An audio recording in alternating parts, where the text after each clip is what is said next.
Bueno, yo creo que ya, pues respetando el tiempo de todas las personas que están presentes, eh, la idea del webinar de hoy es que hablemos un poco como de diferentes experiencias en temas de cooperación internacional. Entonces, vamos a hablar hoy como de 3 experiencias que hemos tenido en Macaya, las 3 con procesos diferentes de cómo acceder a los recursos de cooperación internacional, pero que son los recursos o digamos que los procesos que más o menos hoy en día son los que se están utilizando. Entonces, les voy a hablar del primero. Yo les voy a ir poniendo acá también en el chat los nombres de los cooperantes para que ustedes sepan un poco de qué organizaciones están hablando. Y Camilo, creo que esto va a resolver pues algunas de tus dudas. Entonces, desde nuestro punto de vista, hay como 2 grandes formas de acceder a la cooperación internacional hoy en día. Una es a través de la aplicación a convocatorias, que por supuesto es un mecanismo válido de cooperación internacional, pero es un mecanismo donde la probabilidad de éxito pues es limitada, porque obviamente cuando estamos participando en una convocatoria estamos compitiendo con muchas otras organizaciones que también están luchando por los mismos recursos que nosotros estamos luchando.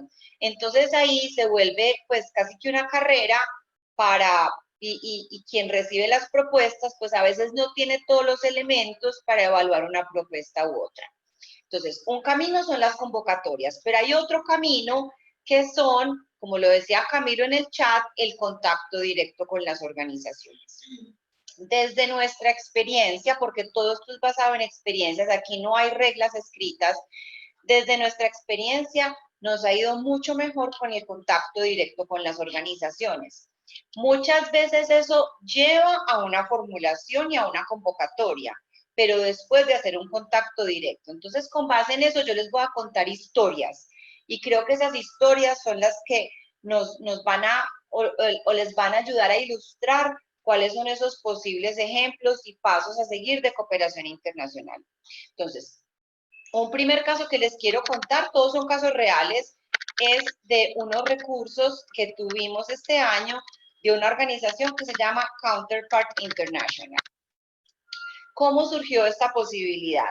Esta posibilidad surgió porque el año pasado, en marzo más o menos del año pasado, y con esto también les voy dando algunas ideas de fechas y de tiempos, en marzo del año pasado yo fui a un evento y conocí a una persona que trabaja en Counterpart International. Conversando con ella me dijo, mira, nosotros tenemos recursos, ¿por qué no conversamos? Y miramos la posibilidad de que Macaya acceda a unos recursos de Counterpart. El enfoque de ellos es como en temas de sociedad civil digital y está muy alineado con los temas de Macaya. Entonces aquí voy también como lanzando algunas lecciones aprendidas. Vayan a eventos, hablen con gente en eventos.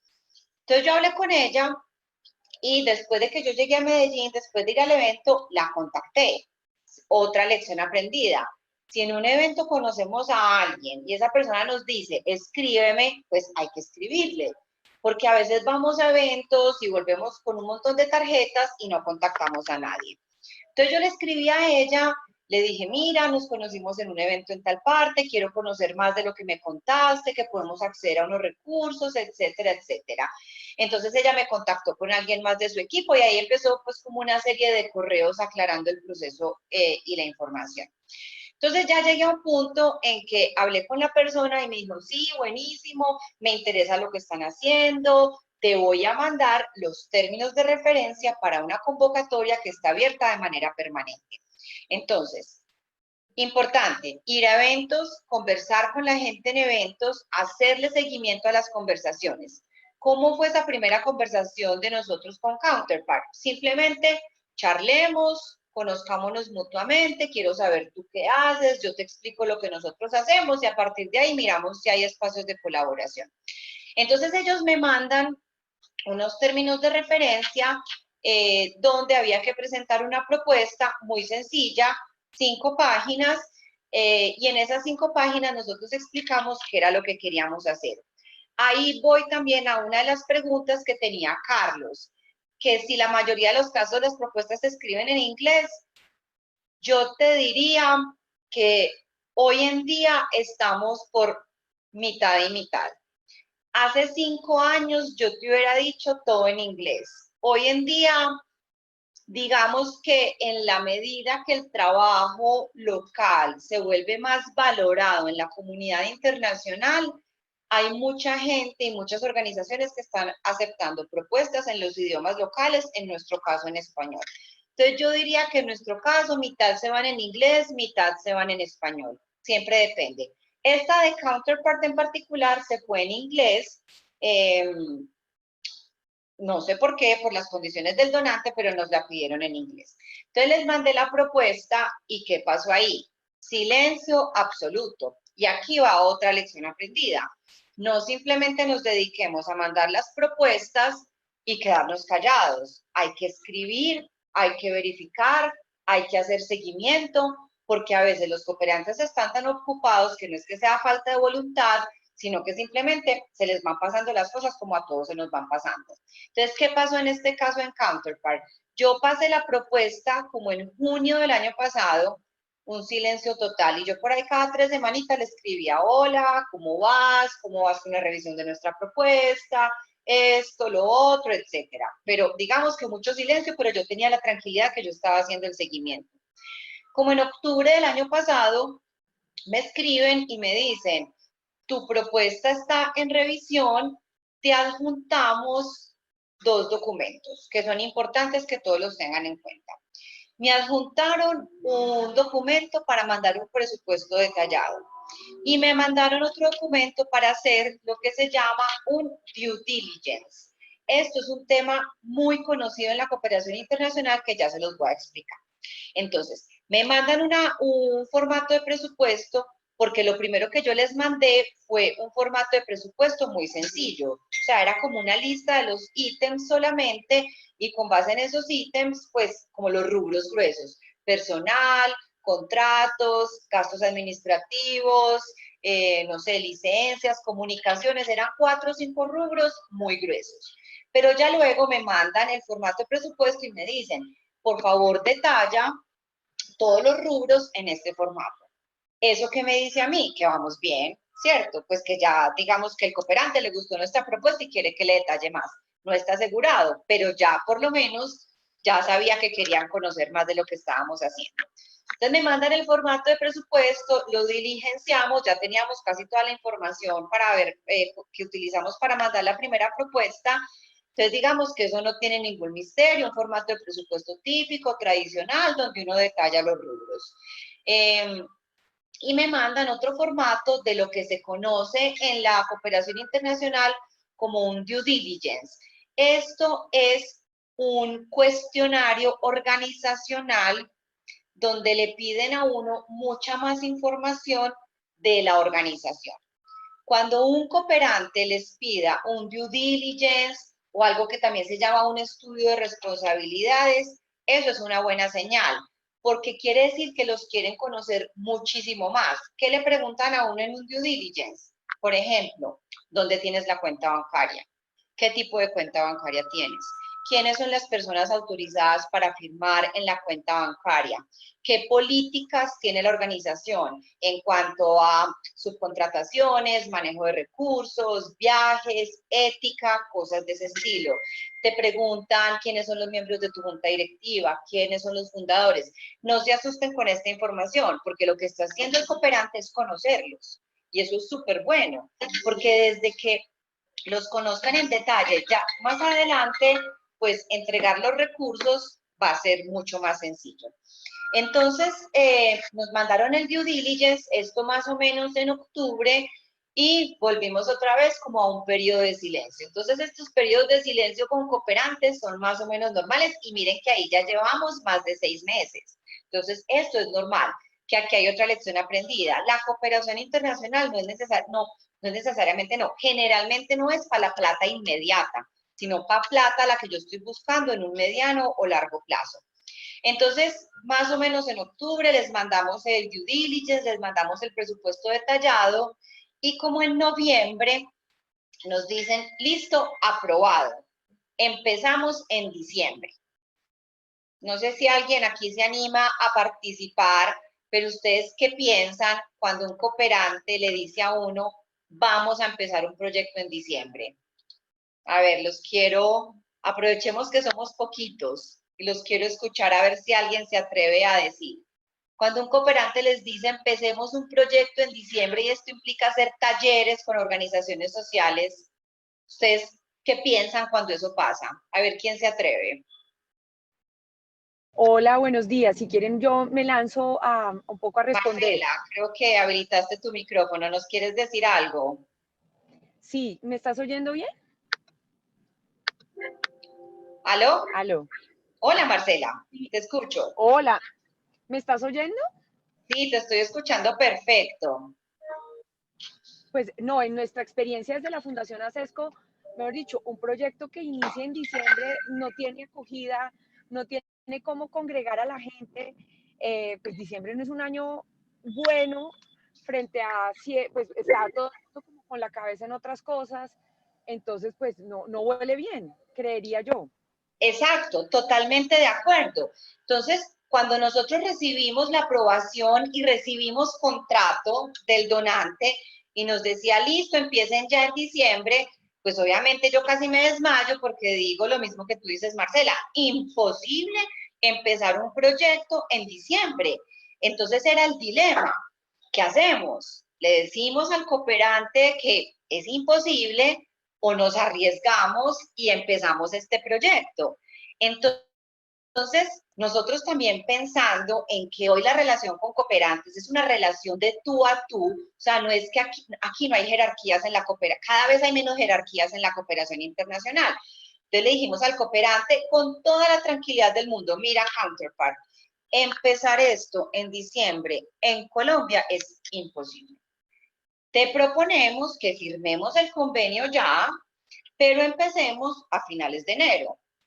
Obviamente yo mandé ese correo con susto, porque yo pensé que perfectamente me iba, o sea, que una de las posibilidades era de malas, arranquen, pero como, digamos, como la cooperación es muy de pares, la respuesta fue, listo, no hay ningún problema, dejemos todo firmado y empezamos en enero. Entonces, creo que acá hay otra lección súper importante y es que los cooperantes, la mayoría, o digamos con los que queremos colaborar, nos ven como pares. Nos ven que esto es una relación de gana-gana y no hay jerarquías. Entonces, eso fue súper chévere porque entonces dijimos, listo, empecemos en enero. Y empezamos en enero y todo súper bien. Y otra cosa que pasa con cooperantes, y siento que cada vez es más común, es que miren que el proceso para que a uno le aprueben unos recursos puede sonar largo.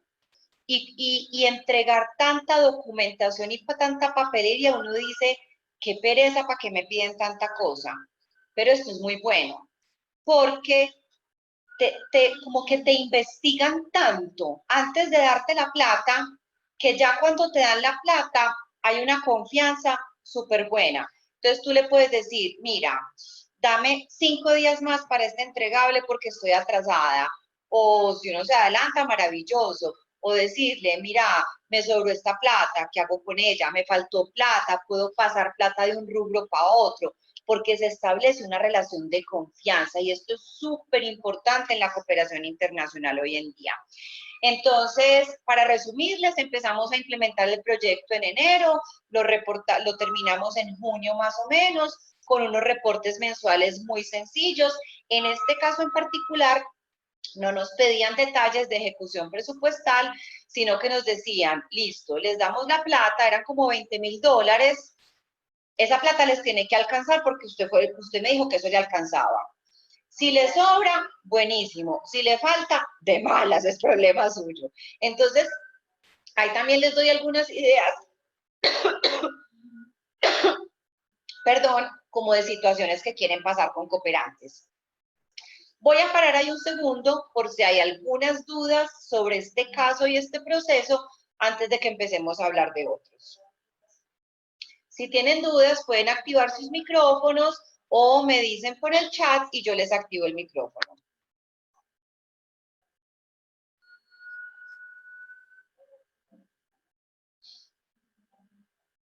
¿Dudas, preguntas, comentarios, reflexiones?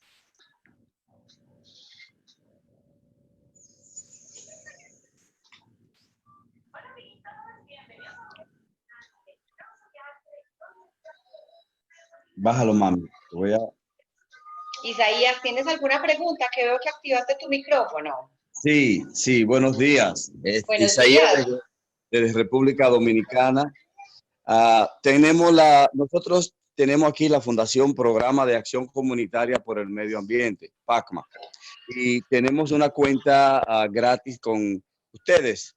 Y normalmente nos llegan los proyectos, pero ¿qué sucede? En la mayoría de las veces hemos dejado pasar los proyectos porque no contamos con la experiencia 100% de la elaboración de proyectos. Actualmente estamos haciendo un curso para ver si accesamos esos proyectos que ustedes ofrecen, pero queremos en lo sucesivo tener una participación más activa desde la República Dominicana. Mi pregunta es si ustedes tienen alguna forma de asesoría en cuanto a la elaboración de los proyectos. Isaías, mira, yo te voy a contestar muy rápido y si quieres después de este webinar podemos tener una conversación directa con ustedes. Nosotros sí apoyamos, pero más para enseñarles a formular. Nosotros no le formulamos proyectos a terceros. ¿Por qué? Porque nosotros creemos que las organizaciones, como todos los que estamos hoy en este webinar, tenemos que adquirir las capacidades y las competencias para hacer cooperación y para formular proyectos. No nos sirve de nada estar valiéndonos de terceras personas para formular y para presentar proyectos de cooperación internacional. Pero vuelvo también a mi punto que dije al principio del webinar, y es que no toda la no toda la cooperación se hace a partir de convocatorias. Es muy importante que busquen relacionamiento directo con los cooperantes para que los empiecen a conocer de una forma un poquito más personal. Espero haber respondido tu pregunta. Igual yo estoy aquí con el equipo de Macaya y le podemos hacer seguimiento pues como a tu duda puntual. Por aquí veo una pregunta de Camilo y él me pregunta si los encuentros que menciono o eventos de cooperación, cómo se identifican, en qué ciudades se realizan o cómo se llaman estos eventos. Súper buena pregunta, Camilo. Mira, estos eventos que yo menciono generalmente no son encuentros llamados encuentros y eventos de cooperación internacional. Es más interesante uno participar en eventos que tienen que ver con su quehacer. Es decir, si yo soy una fundación que trabaja con niñez, deberíamos estar yendo a eventos donde se estén tratando temas de niñez. Sobre todo eventos donde uno sabe que allá va a haber cooperantes y vas a tener la oportunidad de interactuar con ellos. En el caso que les estaba contando, el año pasado yo fui a un evento como de innovación y tecnología, que es parte de los temas que trabaja Macaya, y ahí conocí a este cooperante. Entonces, normalmente, uno casi nunca ve un evento de cooperación, pero uno sí ve muchos eventos, no sé, los retos de la niñez en 2020, los retos o las innovaciones tecnológicas para el desarrollo. Cada quien verá a qué eventos va. En Macaya también en Nodoka, perdón, también pueden hacer mapeo de eventos. Para nosotros, la participación en eventos es fundamental para poder tener recursos de cooperación internacional porque te permite empezar a hacer un contacto directo con esos cooperantes. Entonces, ahí termino este primer caso, un caso donde resumo, conocimos una persona en un evento, en ese evento ella nos dijo, mira, yo soy de tal organización, conversemos, nosotros tenemos recursos, y desde Macaya le hicimos el seguimiento a todo ese proceso de cooperación muy uno a uno con el cooperante. Ese es un caso. Hemos tenido casos también donde hemos participado en convocatorias. Les voy a decir un caso muy puntual. Naciones Unidas todos los años tiene un fondo de cooperación sur-sur que se llama el Fondo Pérez Guerrero. Hace unos 3 años participamos en esa convocatoria donde lo que pide ese fondo, como es un fondo de cooperación sur-sur, buscar proyectos que promuevan el intercambio de conocimiento entre diferentes países de similar nivel de renta. En ese caso, nosotros presentamos un proyecto para trabajar con organizaciones en Uruguay y en Perú. Fue un proyecto bien visto porque, como es un fondo de cooperación sur-sur, pues estaba esperando como la participación de una organización colombiana con organizaciones en otros países. Entonces, si a ustedes eventualmente les interesa este tema de la cooperación sur-sur, es muy importante, o digamos de proyectos internacionales con otros pares, es muy importante que vayan cultivando relaciones con sus pares. ¿Quiénes son sus pares? Organizaciones similares en otros países que hacen un trabajo similar al que ustedes hacen. Si a nosotros nos hubiera llegado una convocatoria para ese Fondo Pérez Guerrero y no hubiéramos tenido ya una relación existente con una organización en Perú y con una organización en Uruguay, pues es prácticamente imposible uno ir a establecer una relación solo para presentarse a una convocatoria, sino que siempre es importante uno buscar quiénes son los pares de nosotros como organizaciones en otros países, porque obviamente nos sirve para aprender, pero porque también son posibles aliados para proyectos de cooperación internacional. Entonces, este Fondo de Naciones Unidas, Fondo Pérez Guerrero, para que lo busquen si a alguien le interesa, digamos que fue cooperación tradicional, una convocatoria, aplicamos y nos dijeron, listo, te damos la plata, tienes tal plazo y así rindes cuentas del presupuesto. Entonces esa, digamos que sin mayor misterio, pero creo que aquí lo que fue campeón fue que tuviéramos ya unas alianzas establecidas con organizaciones en Perú y en Uruguay. Esto me lleva a otro caso de cooperación internacional donde la relación con los pares también es muy importante. Cuando yo hablo entonces de los pares, son organizaciones similares a cada uno de ustedes, en este caso similares a Macaya, que hacen un trabajo similar al de Macaya, normalmente en otros países o en otras ciudades. Mantener esta relación con pares es importante. Cuando hablamos de un país en vías de desarrollo como Colombia, para posibles fondos de cooperación sur-sur, pero también es muy importante identificar quiénes son nuestros pares en otros países más desarrollados, por ejemplo, en Estados Unidos. Entonces, ¿esto por qué es importante? Porque muchas veces organizaciones como nosotros, en República Dominicana, en Colombia, en Perú, en estos países, a veces no tenemos las capacidades, ya sea administrativas o tributarias, ya les voy a decir a qué me refiero con eso, para acceder a ciertos recursos disponibles en Estados Unidos. Entonces, les voy a dar un ejemplo. Nosotros, nuestro trabajo en Macaya, utilizando tecnologías, es un trabajo que muchas organizaciones hacemos alrededor del mundo.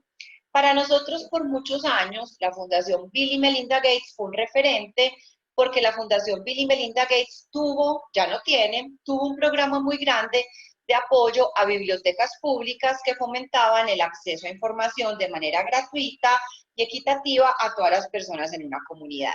Siempre fue un referente para nosotros, pero esto fue hace unos 5 años.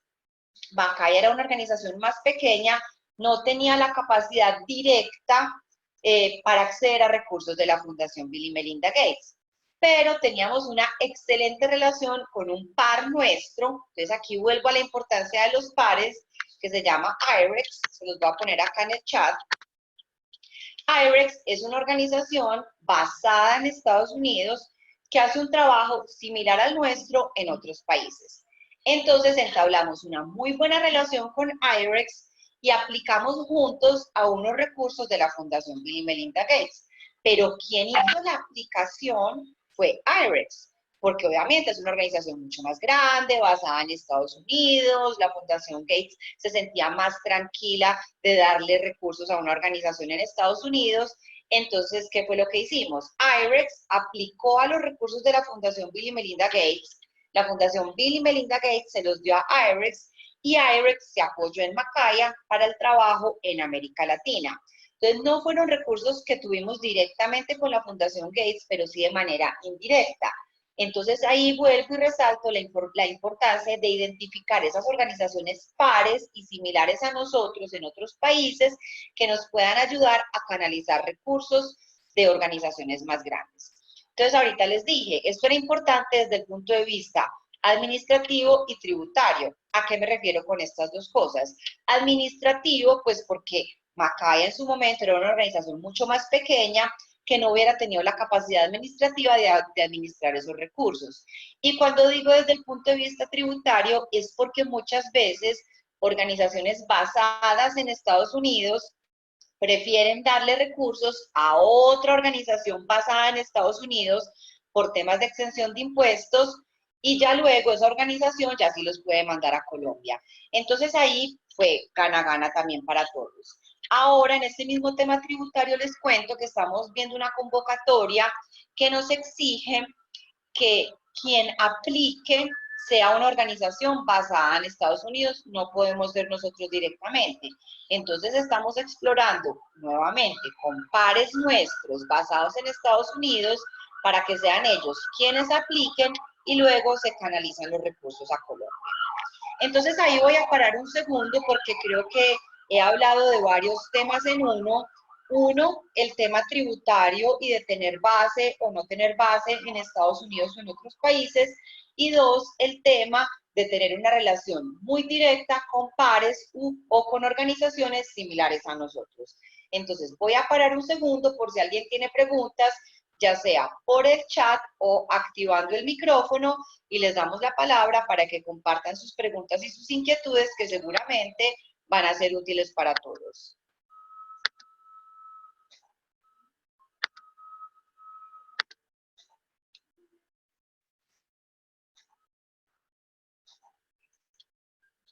Preguntas, dudas, comentarios.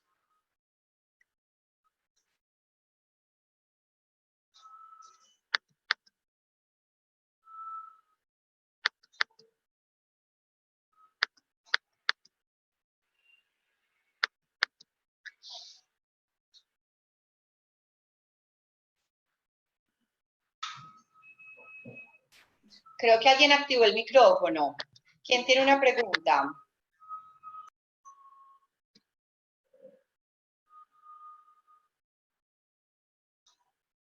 Presentación, ¿eres tú? Veo que te estás uniendo desde Cedro de Perú.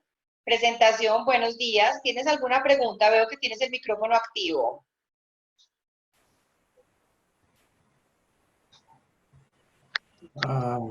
Muy buena la conferencia. Álvaro, buenos días. ¿Tienes alguna pregunta? Yo.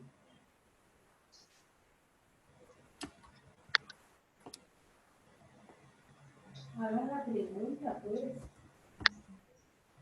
Aló, Álvaro. Álvaro, te están hablando.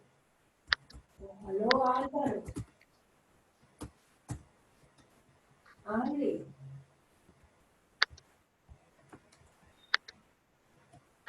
Bueno, vamos a seguir entonces, Álvaro, si tienes alguna pregunta, voy a silenciar tu micrófono para que podamos seguir, pero si tienes alguna pregunta también la puedes escribir por el chat. Sí, pásame. Aló. Aló, sí, adelante. Sí, es que la Agencia de Cooperación, la ACP de Colombia, invitó a un seminario la semana pasada y habló mucho sobre la cooperación sur-sur, es decir, la cooperación que había entre los países de América Latina y los países de Centroamérica. Yo comentaba que pues, ahí había una interferencia con Venezuela por el problema pues, conocido de Colombia y los países que apoyan. Pero, ¿cómo está esa perspectiva? Inclusive pusieron un ejemplo que el Instituto Colombiano de Bienestar Familiar había llevado una experiencia de primera infancia a Vietnam y que Colombia con alguna frecuencia lleva algunos programas exitosos. Insistían mucho en que la cooperación no era solo de recursos económicos, no era solo de plata y podría ser de transferencia tecnológica o transferencia de conocimientos. Y a mí me parece interesante primero la cooperación sur-sur y segundo la transferencia de conocimientos, para que usted también se refiera a ese punto. Perfecto, Álvaro. Mira, yo no sé si escuchaste el caso que acabo de contar, pero precisamente fue un caso de cooperación. El primero que conté del Fondo Pérez Guerrero es un fondo de Naciones Unidas que se enfoca precisamente en la cooperación sur-sur. Yo estoy de acuerdo con lo que te dijeron en la APC. Para los que nos están escuchando de otros países, la APC es la Agencia Presidencial para la Cooperación Internacional, es el ente rector de la cooperación internacional en Colombia. En República Dominicana no sé quién es el equivalente, pero en Perú es la APSI, Agencia Presidencial de Cooperación Internacional. Son las organizaciones a nivel nacional que vigilan, regulan y supervisan los temas de cooperación internacional en los respectivos países. Entonces, la cooperación sur-sur, volvamos a este concepto, es la cooperación que se da entre países de similar nivel de renta. Entonces, puede ser Colombia, Guatemala, Colombia, Panamá, Colombia, Bolivia, pero puede ser Colombia, Nigeria, Colombia, Tailandia, y así sucesivamente. No tiene que ser necesariamente en América Latina. Entonces, es una excelente forma de cooperación porque digamos que uno de los hechos que ha sucedido en la cooperación en los últimos años es que hay como una comprensión que la cooperación no es solo de recursos, lo que tú dices, Álvaro, la cooperación también es de conocimiento.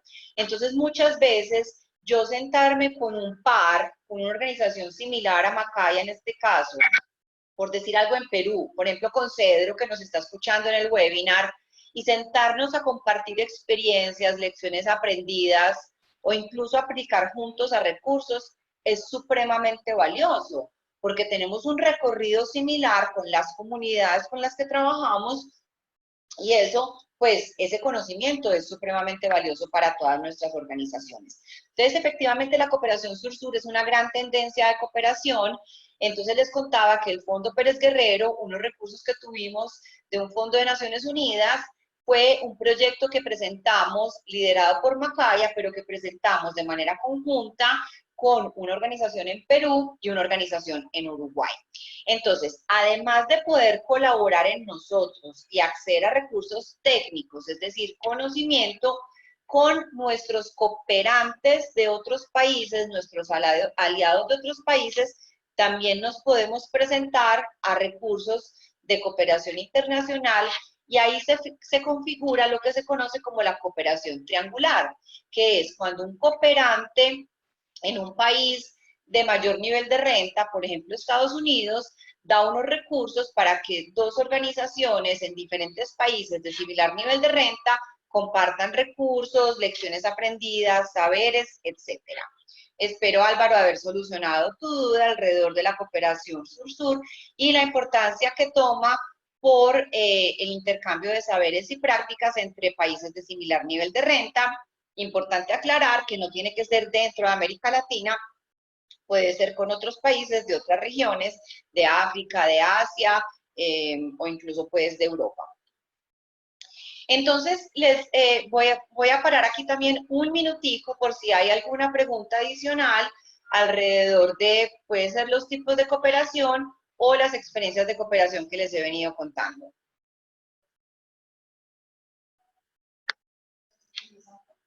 Bueno, gracias.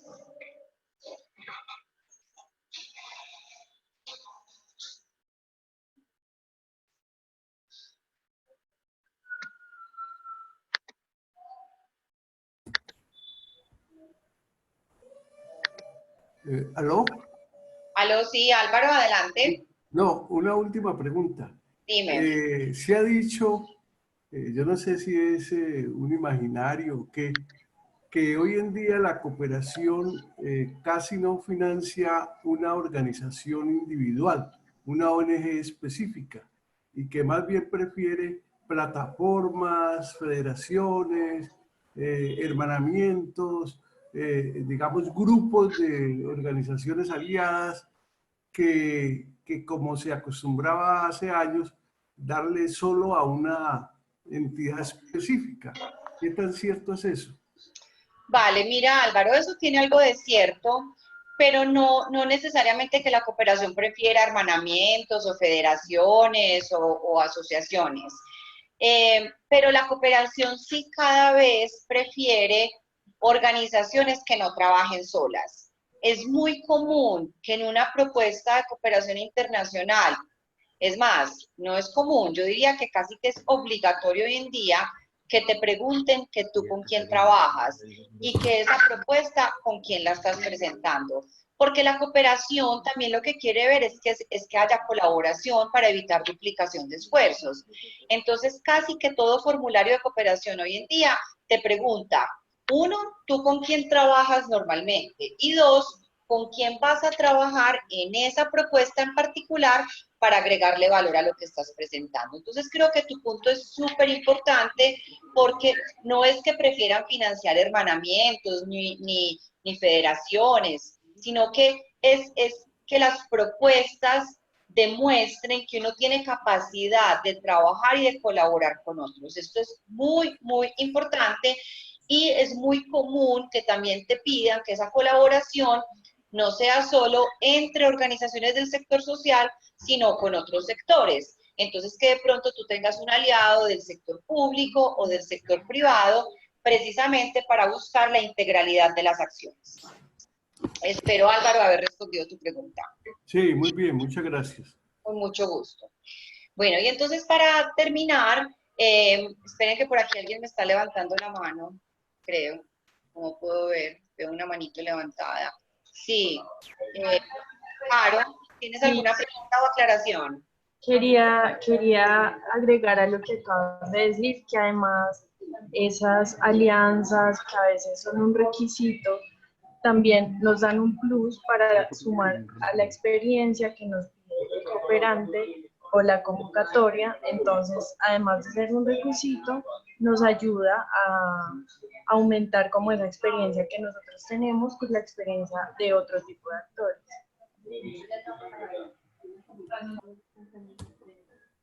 Sí, Perfecto, gracias, Caro, súper valioso tu aporte. confirme. Sí, creo que alguien de Cedro tiene una pregunta. Le estoy hablando y esta persona está sin voz. Aló, veo que alguien de Cedro tiene una pregunta. Bueno, vamos a seguir entonces. Entonces, el último caso que les quiero contar hoy es un caso especial porque combina como varias formas de cooperación internacional.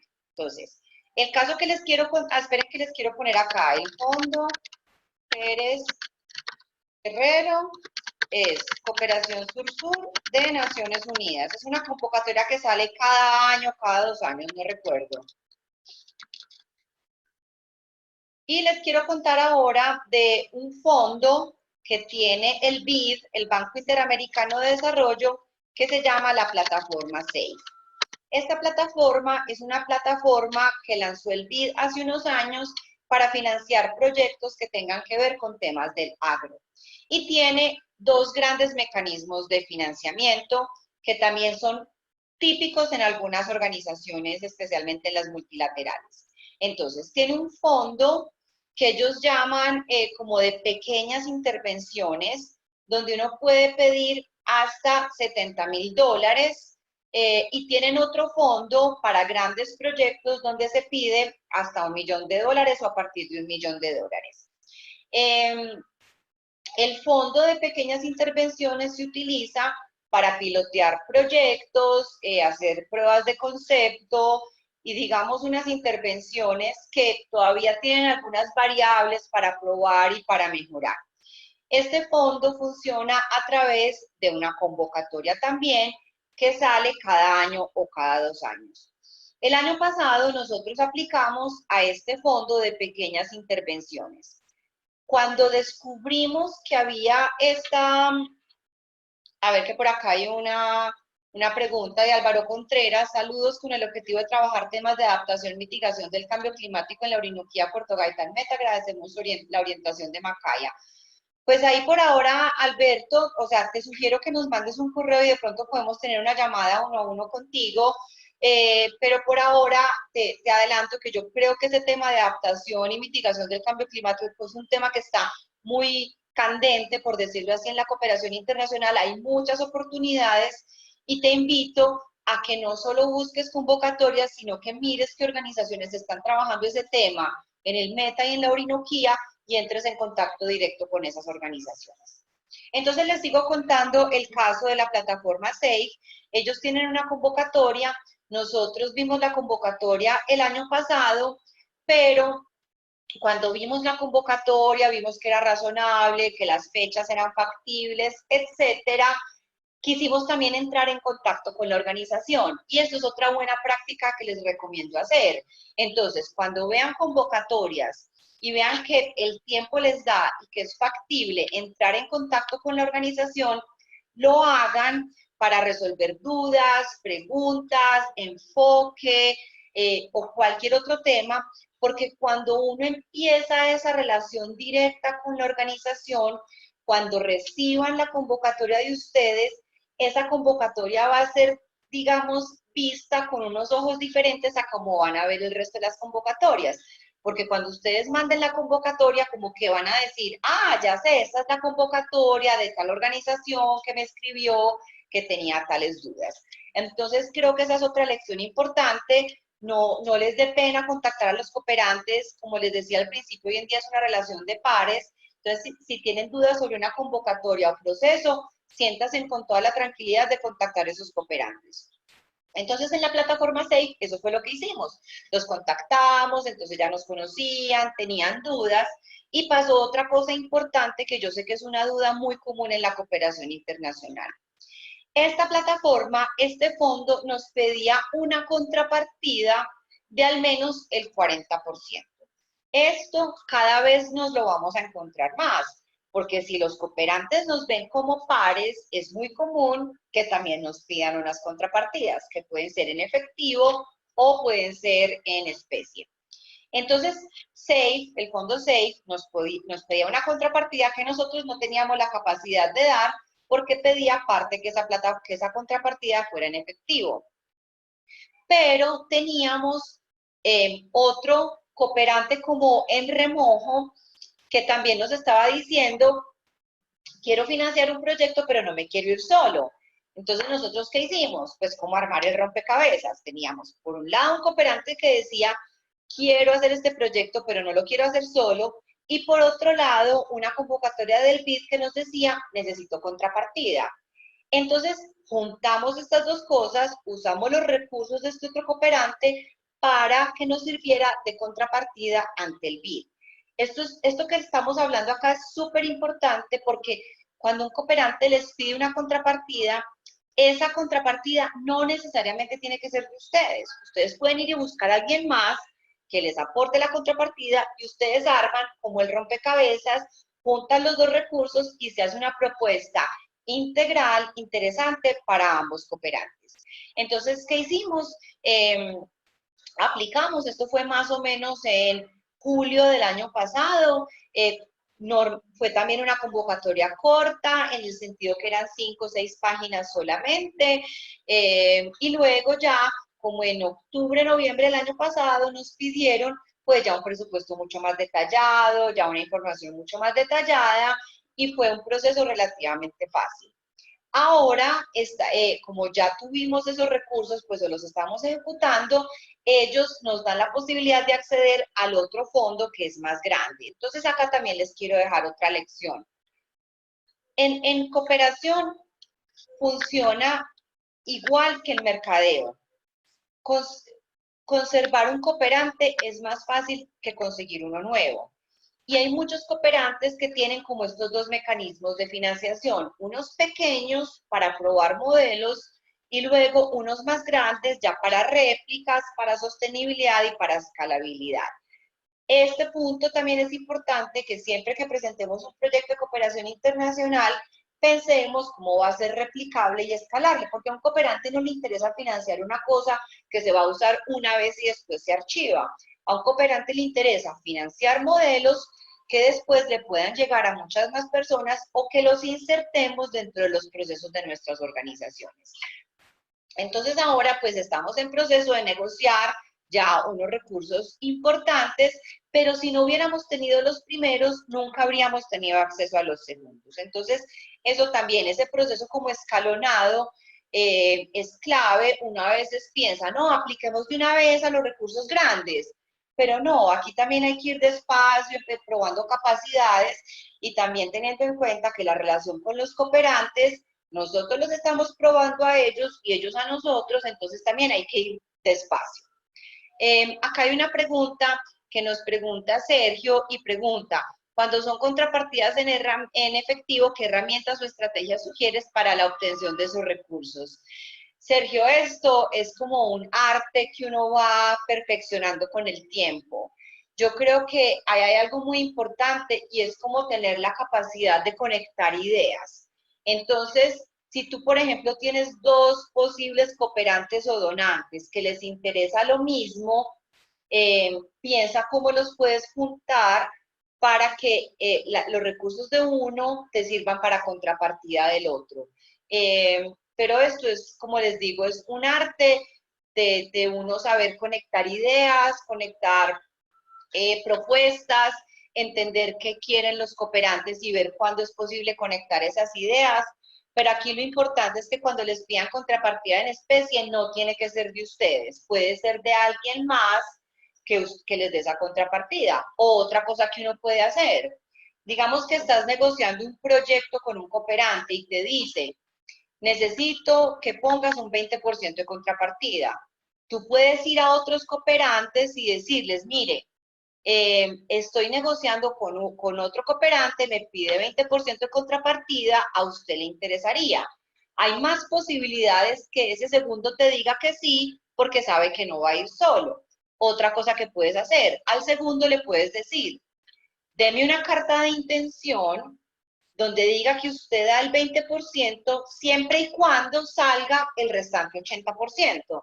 Entonces, ahí hay formas creativas de empezar a hacer eso, pero como digo, es un arte que se va perfeccionando y hay que tener como una capacidad muy importante de conectar ideas y conectar intereses para que un mismo proyecto sirva como para dos organizaciones diferentes.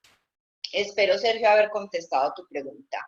Ya estamos terminando. Voy a dejar el micrófono abierto 2 minuticos más por si hay alguna pregunta o comentario, porque Sebastián de nuestro equipo también pues les quiere dar algunas novedades de Nodoka. Y, ay, me salí, no.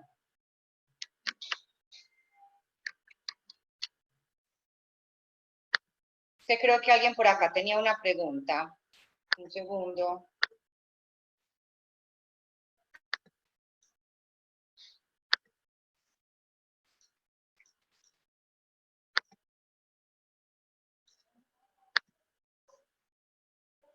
Ah, no. Pensé que alguien tenía una pregunta. Listo, ya estamos terminando. Pues primero que todo les quiero dar a todas y todos las gracias por estar en este webinar. Para mí es muy importante estar acá con ustedes, conocer sus necesidades de información y ver cómo desde Macaya podemos seguir ayudando a todas las organizaciones sociales para que la cooperación sea una herramienta de obtención de recursos cada vez más importante, pero cada vez lo podamos hacer de una mejor manera. Entonces, si hay alguna pregunta, me encantaría escucharla para que la podamos atender, o si no, quedan con nuestros contactos. Por acá ya Ángela puso sus datos, asesor.comercial@macaya.org, ahí nos pueden escribir si tienen alguna duda, comentario, o de pronto hay algún tema que quieran que abordemos en uno de estos webinars que vamos a estar haciendo con frecuencia para los usuarios de Nodoka. Entonces, también bienvenidas ideas de nuevos webinars y temas que quieran que abordemos. Por aquí está Sebastián. ¿Tú vas a hablar por acá o vas a conectar tu compu? ¿O vas a hablar por acá? ¿Tienes alguna presentación o no? Creo que tiempo reducido. Listo, entonces dale, te dejo aquí la pantalla, Sebas, para que le des a todas las personas que nos están oyendo, pues una información muy importante que tienes para todos. Yo igual voy a estar acá por si surge alguna pregunta, pero los dejo con Sebastián. Hola, muy buenos días para todos. Mucho gusto, yo creo que ya varios me conocen. De todas maneras, pues Sebastián Gómez Hoyos, su servidor. Yo soy el encargado de la parte comercial y de servicios aquí en la corporación. Yo creo que más de uno quedó picado, por decirlo así, o muy antojado de seguir en este mundo de la cooperación que es tan importante para nuestro sector social. Yo pienso que una herramienta, o así lo hemos concebido desde Macaya, una herramienta fundamental para todo el área de vigilancia tecnológica, de relaciones internacionales y de cooperación en general, es Nodoka. Yo creo que ya varios la conocen. Nodoka es una plataforma que se creó con el objetivo de democratizar todas las oportunidades de cooperación. Nosotros entendemos la cooperación en el amplio sentido de la palabra. La principal es cooperación financiera no reembolsable, que es todo el tema de subvenciones y donaciones, ¿cierto? Cooperación técnica, que muchas veces hasta más importante. ¿Quién me entrega un conocimiento? ¿Quién me da un know-how? Y cooperación, premios y pasantías, que hoy están en tanta tendencia. ¿Quién me da un reconocimiento por lo que yo hago o he hecho? Y posiblemente movilización de colaboradores que aprendan un conocimiento nuevo. Ay, se me olvidaba, cooperación en maquinaria equipo. Nosotros nosotros tenemos también el caso exitoso de la Fundación PAN, que recibe unos inmobiliarios a través de nuestra plataforma. Entonces yo me imagino que a muchos les pasa en su día a día que buscar esas oportunidades de cooperación es difícil. Uno no sabe dónde buscar, eso quita mucho tiempo. Y lo dispendioso que es buscar en Google. Uno pone y aparecen muchas cosas que muchas veces no tienen nada que ver. Entonces Nodoka hace eso, ahorrarles todo ese tiempo de búsqueda y, como decimos, entregar las oportunidades de la mano. Allí se encuentran tanto los receptores como los cooperantes. La plataforma diariamente es alimentada con oportunidades de cooperación. Detrás de esta hay un equipo de profesionales con todas las capacidades dispuestos a siempre buscar esas oportunidades y son orientados en el sector social. Hay diferentes planes, hay un plan hay un plan gratuito que los invito para que se registren si no lo han hecho. Este plan, pues como en todas estas plataformas, el plan gratuito es más limitado. Y hay unos planes pagos que aumentan la efectividad de esa búsqueda, ¿cierto? Hay un plan estándar que lo manejamos. Bueno, cabe resaltar que todos nuestros planes se pueden adquirir de forma trimestral, semestral y anual. El plan estándar permite ver 10 búsquedas en la herramienta de oportunidades y convocatorias y 10 búsquedas en el directorio de forma semanal. Tiene solo un usuario y tiene casi todas las herramientas, el directorio, ¿cierto? Tendencias, entre otros, pero no tiene acceso a la herramienta más importante, que es el mapeo de oportunidades. Después sigue el plan premium. Este plan premium es en el que yo más destaco. De verdad que si se puede hacer el esfuerzo, que lo hagan por el plan premium. Es el plan que la gran mayoría de organizaciones de nosotros tienen. Por ponerles un ejemplo, con nosotros está Fundación Argos, está la Federación Nacional de Cafeteros, la Universidad Javeriana, próximamente la Universidad FIT, la UPB, entre otros, ¿cierto? Alrededor de más o menos 80 organizaciones. Es un plan que ya permite 5 usuarios, y ya les voy a decir por qué los 5 usuarios. Y tiene la herramienta primordial, que es el mapeo de oportunidades. Es la herramienta por la cual la gran mayoría de organizaciones nos buscan. Bueno, ¿qué más les cuento? Adicionalmente, en nuestros planes pagos, tiene un valor agregado, un plus súper poderoso, que es el material exclusivo, donde le dimos un enfoque nuevo a Nodoka, donde buscábamos no solamente darle las informaciones de cooperación, todas las convocatorias, sino que ya los estamos empoderando para que de una forma ustedes ya tengan más conocimiento de cooperación internacional y el proceso de consecución de esas convocatorias sea un poco más fácil. No sé si puedo hacer un en vivo en este momento. Sí, voy a hacer entonces un en vivo. Entonces permítanme, yo les comparto pantalla y voy a hacer un en vivo en este momento.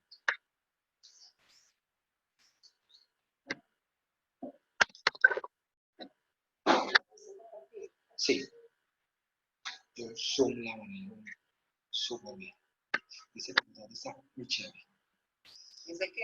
Computador de la gente siempre va a ser el mejor. Muy bien. Espero que todos estén muy bien. Les deseo un resto de semana muy productivo. Vamos a hacer el envío. Sí, ingresaste. Un momentito, vamos a ingresar. Ya, listo, ya estamos en Nodoka. Nodoka es nuestro hijo predilecto, por decirlo así, aquí en la corporación. Hoy nos dice que tiene 381 oportunidades, 38 becas de estudio y cursos. Miren qué poderoso. 80 ofertas de empleo, y también la invitación es para que si alguno tiene pronto alguna oferta de empleo, también nos lo pueda hacer llegar. 1.853 cooperantes, para un equivalente de 348 millones de dólares. Eso es poderosísimo.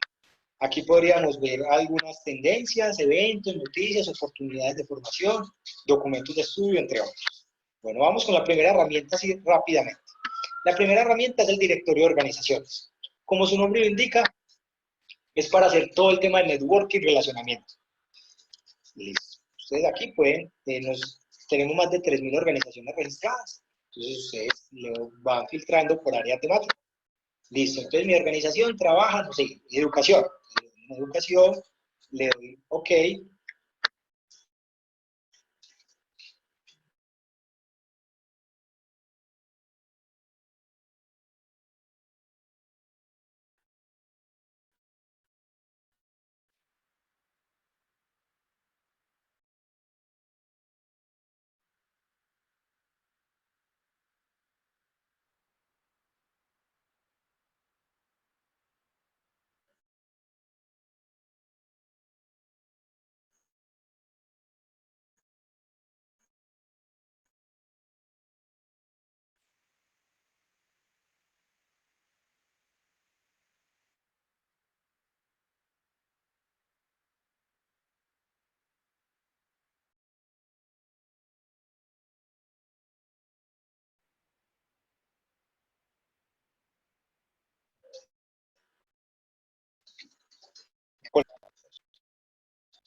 Hicieron 545.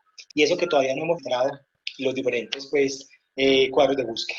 Nos dice, por ejemplo, estamos con esta, Center on Conflict and Development Texas. Entonces me dice dónde está ubicado, también lo puedo ver de forma georreferencial. Me dice el propósito de esa organización. Me cliquen aquí está el propósito, tipo de cooperación que está trabajando, entre otros. Entonces es muy chévere porque yo ya no voy a ciegas, ¿sí? Yo ya puedo hacer ese relacionamiento con unos datos que me van a permitir crear ese match. Correcto, yo puedo recomendárselo a un amigo si no es muy público, en redes sociales, agregarlo a favoritos y en otra pestaña me va a mostrar los favoritos. Y hacer comentarios que me permitan hacer seguimiento. ¿Qué es lo mejor de esta plataforma también? Que yo puedo crear la alerta. Al crear la alerta, la misma plataforma, ¿cierto? Creó la alerta. De la plataforma le dice algo como, Pedro, acaba de ingresar a una organización que atiende temas de educación, ponte en contacto con ella. Entonces, mire que es poderosísimo esta herramienta. Aquí se crea la alerta. Bueno, vamos con el mapeo, sí, rápidamente. El mapeo, como les dije, es la herramienta, el mega buscador de nosotros, es la herramienta más demandada, por lo que la gran mayoría de organizaciones nos buscan. Tipo de oportunidad, yo aquí puedo buscar convocatorias, noticias, tendencias, eventos, ofertas de formación, desarrollo profesional, puntos de financiación, documentos de estudio, investigaciones y organizaciones. Vamos con convocatorias.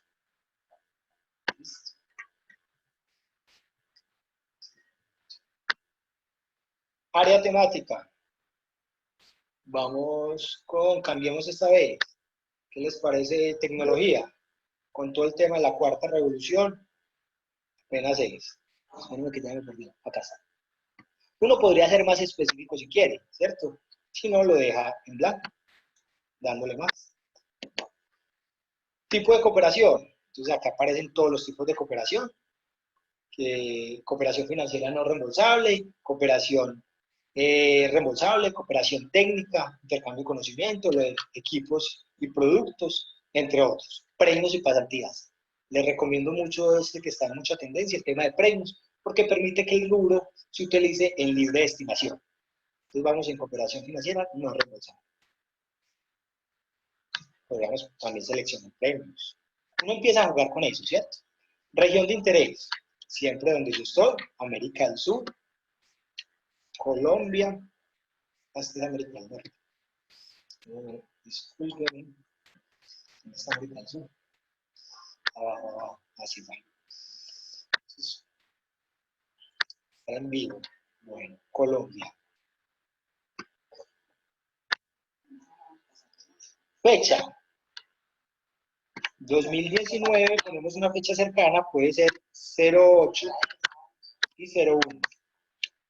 Y le damos a seleccionar. Listo, le damos a consultar. Entonces, aquí ya con esto finalizo. Ya para que puedan seguir con sus labores. Entonces, mire que nos aparecen las diferentes convocatorias, nos dice los montos, puedo agregarlo a calendario, es muy chévere, nos dice los montos, ¿cierto? Me dice que está en español, me dice cómo aplicar a ella. O sea, siempre vas a encontrar oportunidades validadas y en español. Y lo mejor es que yo puedo guardar los mapeos. Al guardar los mapeos, yo le digo a la plataforma que me siga mandando oportunidades de esa índole. No solo a mí, a 5 compañeros más. Entonces es muy chévere porque de esa forma se hace trabajo colaborativo. Yo puedo hacer un mapeo de tecnología y quiero que lo trabaje Andrés, el de tecnología. Quiero hacer un mapeo de atención a la niñez, lo va a trabajar Clara en la otra área y así sucesivamente, ¿cierto? Por último, está el material exclusivo. Este material exclusivo se lo recomiendo ampliamente. Es un material donde vamos a tener 2 webinars de cooperación al mes, así como este, la oportunidad imperdible, el cooperante destacado, documentos creados por nuestra cofundadora Catalina Escobar. Se dieron cuenta pues que es una mujer con toda la experiencia del mundo. Y así sucesivamente. O sea, es un material que solamente este material vale los 990.000. Entonces, no, la invitación está abierta, ya saben que se pueden contactar conmigo. Mi número es 320-761-0176. Siéntanse libre de escribirme por WhatsApp, 320-761-0176. Mi nombre es Sebastián Gómez, ya saben, mi correo es asesor.comercial@macaya.org. Soy un servidor 24/7 si me necesitan. Listo, desde Macaya siempre van a encontrar un aliado para todas sus actividades misionarias. Un gustazo, que estén muy bien. Muchas gracias a todos. Quedamos atentos a cualquier duda o comentario que puedan tener y me encantaría escuchar ideas de webinars que también podamos tener adicionales con ustedes. Muchísimas gracias. Allá.